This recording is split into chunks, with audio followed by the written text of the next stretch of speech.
خان نے جو الیکشن نہیں ہوا تھا اس وقت جو لسٹ عمران خان صاحب نے فائنل کی تھی تو اس میں 1 2 3 4 5 1 پہ تھا مراد سعید جنرل پہ، 2 پہ تھا فیصل جاوید، 3 پہ تھا مرزا افریدی، 4 پہ تھا عرفان سلیم، 5 پہ تھا نور اللہ قادری صاحب۔ لیڈیز میں ایک آپ کی تھی روبینا ناز، ایک آپ کی تھی عائشہ بانو۔ ٹیکنوکریٹ پہ صرف عالم سواتی صاحب تھے اور پیچھے کورنگ کینڈیڈیٹ بھی تھے خان صاحب کی طرف سے جو نام آئے تھے۔ جب خان صاحب کو یہ لسٹ دوبارہ بھیجی گئی ود کورنگ کینڈیڈیٹ دوبارہ، تو خان صاحب نے دوبارہ 1 2 3 4 5 4 کر کے جنرل کے اوپر انہوں نے کہا کہ نور اللہ قادری کو آپ آگے لے آئیں اور عرفان سلیم کو فی الحال چھوڑ دیں۔ یہ ایگزیکٹ الفاظ ہیں ان کے، اور کوئی بندہ جھوٹ کیسے بولے گا؟ خان صاحب کے پاس دوبارہ ملاقات بھی ہونی ہے، اگر کوئی غلط بات ہوئی تو خان صاحب خود کہہ دیں گے۔ اسی طرح باقی روبینا ناز اور سواتی صاحب تھے، جب وہ آئی تو دونوں جو شخصیات موجود تھیں، کوئی بھی بیرسٹر صاحب کے بارے میں جو کہتا ہے کہے، لیکن میں آپ کو یہ بات بتاؤں کہ بیرسٹر صاحب نے کبھی جھوٹ نہیں بولا آج تک۔ وہ میرے ساتھ اس کا کیبنٹ میں 16 مہینے ہو گئے ہیں، اس سے پہلے بھی خان صاحب نے پچھلے حکومت میں بھی رکھا تھا۔ میں نہیں سمجھتا کہ بیرسٹر صاحب کبھی بھی جھوٹ بولے گا عمران خان کے حوالے سے۔ ساتھ میں ایک اور بندہ بھی موجود تھا جس کا نام تھا ظہیر ایڈوکیٹ۔ تصدیق ہونے کے بعد وہ ناموں کو ہم نے عمران خان کے مطابق جو انہوں نے کہا تھا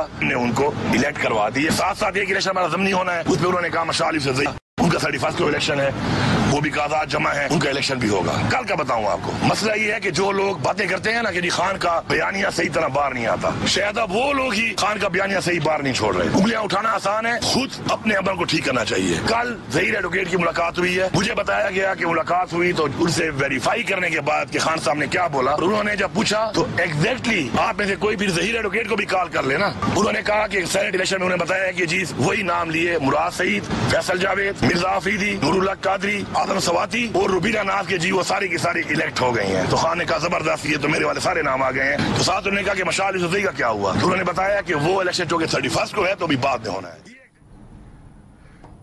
ایک مجھے ایک بات بتائیں، یہ جو ساری باتیں بنی، آپ کو پتا ہے بیرسٹر صاحب پہ بڑی باتیں ہوئی، مجھے پتا ہے آپ کے دوست ہیں، آپ سبل کے جواب دیں گے، لیکن پوچھنا فرض ہے میرا۔ وہ کہتے تھے کہ جی اگر مجھے نہیں ملنا چاہتے تو مجھے خان صاحب کیوں ملتے ہیں، مجھے منع کر سکتے ہیں۔ انہوں نے خود بھی بیان دیا تھا۔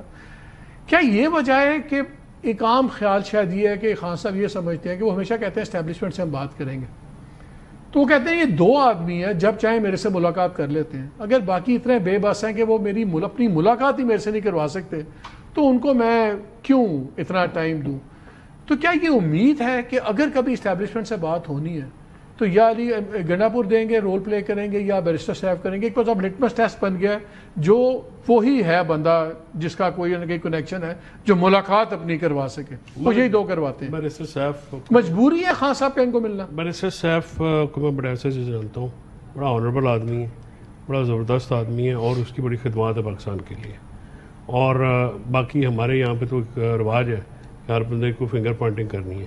جو عمران خان صاحب نے اس کو لسٹ دی اسے 12 کے بتا دی۔ بڑی خدمات کو 1-2 ہمیں بتا دیں، مجھے واقعی نہیں میں یاد آپ آ رہی۔ کو آف دا ریکارڈ بتا دوں نہیں گا۔ مجھے آن دا ریکارڈ دعویٰ کریں، آن دا ریکارڈ بتائیں نا۔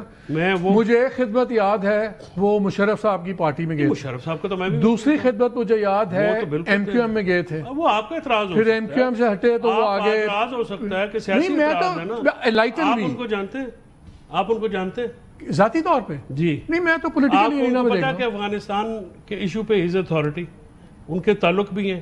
He's done 3 PhDs. پاکستان کے one of the rarest بندہ ہے۔ There are quite a few people in this country who have done 5 PhDs and don't get to meet Imran Khan. دیکھیں نہیں مجھے آپ نے دعویٰ کیا ملک کے لیے بہت کچھ کیا، میں کہہ رہا ہوں بتائیں، میں ڈینائی نہیں کر رہا بھائی، ایک سیکنڈ نیگیٹو نہ لیں، میری بات سنیں، آپ کو پتا ہے کیا بڑے کام کیا؟ لیکن مجھے تو یہ نہیں پتا، میری تو چند ملاقاتیں ہوئی ہیں اور میں found him to be a very decent man. Across the border جو کچھ ہوتا ہے اس میں انہوں نے بڑا اپنا رول بہت دفعہ پلے کیا ہوا۔ اچھا پھر آپ ہی کہو گے کہ تو بڑا کھل کے بول دینا بعد چو پہنو، پھر بعد چو بھالن دیو کہ تو زبان کنٹرول کرا کر۔ گزارش یہ ہے کہ بیرسٹر صاحب کے اوپر سمیت جو کام کا بندہ ہے نا، ٹھیک ہے نا، اس کو انہوں نے کہا جی مشکوک، ٹھیک ہے جنہوں نے کہا۔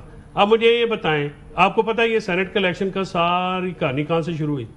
کے پی میں عمران خان صاحب نے لسٹ دی، بیرسٹر صاحب نے دی، باہر آ کے اس نے ظاہر ہے وہ اس کا باس ہے سی ایم، اس نے کہا جی خان صاحب یہ لسٹ، اس نے کہا جی ابھی بہنیں گئی ہوئی ہیں، آپ تم روک لو تاکہ ذرا جو اناؤنسمنٹ ہے نا وہ ایک جیسی کانٹرڈکشن ہو۔ ان کی ٹویٹ میں یہ کہا کہ پارٹی مشاورت سے فیصلہ کرے، مشاورت سے سینٹ کے امیدواروں کو فیصلہ نہیں کرنا تھا، وہ لسٹ خان صاحب نے دے دی تھی اور اندر بھی بتا دیا تھا۔ انہوں نے کہا موڈیلٹی آپ طے کر لیں کہ آپ نے بلا مقابلہ جاننے دینا، یہ کنٹیسٹ کرنا ہے کہ پارٹی آپس میں مشاورت کر لے۔ So there is a hell of a difference. So problem وہاں پہ کے پی میں جتنا سٹارٹ ہوا ہے نا، یہ اس ٹویٹ سے جو علی امین صاحب نے بھی جس کی طرف اشارہ کیا ہے، یہ ٹویٹ گڑبڑ کی گئی ہے خان صاحب کی. اور یہ ایک نہیں، دوسری دفعہ میں آپ کو بتا دوں، ایک طرف بار کے الیکشنز کے بھی کسی کا نام زبردستی اس نے ڈلوا دیا، خان نے نام بھی نہیں لیا تھا. یہ چیزیں آج بھی ہو رہی ہیں، جو اپنے مقاصد کے لیے جو ہیں وہ کر رہے ہیں. باقی الزامات ہیں، الزامات جن پہ لگے وہ آ کے جواب دیں. مطلب ہر جگہ جو میڈیا ٹاک تو ہوتی ہے، کوئی میڈیا شاید تو ہے نہیں، کوئی نہیں، تو آگے جواب دے دیں اپنا. ٹھیک ہے، چلیں آپ کی باتوں پہ اعتبار کرتے ہیں. آپ سوچ سمجھ کے غلط بات کرتے ہیں، سوچ سمجھ کے اچھی بات کرتے ہیں. میں کوئی آپ کی بات غلط میرے پہ اپروو نہیں کر رہا. بہت شکریہ آپ دونوں کا. ناظرین آپ خود ہی سوچ لیجئے کہ یہ جو عدالتی فیصلے ہو رہے ہیں، اگر اس قسم کے فیصلے ہوں گے کہ جس میں سمپلی اگر آپ کسی ریلی میں جائیں اور 10 سال کے لیے آپ گھر واپس نہ آئیں، تو یہ جمہوریت کے لیے کتنا پرومسنگ فیوچر ہوگا پاکستان میں.